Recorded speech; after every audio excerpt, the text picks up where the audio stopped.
Welcome to Man Does Tech, where I solve the problems you didn't even know you had. In this video, I will show how to make Bonbon syrup. To begin, gather your ingredients: 1 cup of granulated sugar, 1/2 cup of water, and your preferred flavoring, like vanilla extract. You'll also need a sturdy, heavy-bottomed saucepan and a candy thermometer, which is crucial for accuracy. Ensure your workspace is clean and organized, setting the stage for a smooth and enjoyable syrup-making experience. Now, let's combine our ingredients.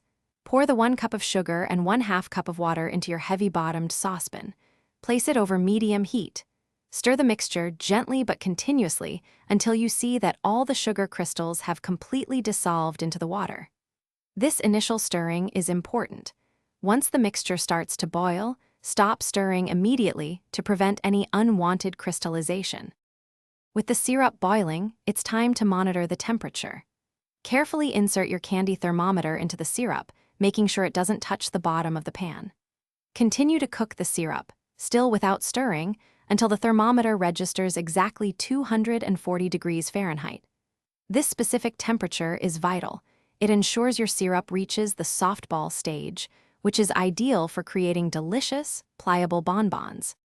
Once your syrup reaches 240 degrees Fahrenheit, carefully remove the saucepan from the heat. Allow the syrup to cool undisturbed for a few minutes. When it has cooled slightly, you can stir in your desired flavoring, perhaps 1 teaspoon of vanilla extract, for that classic taste.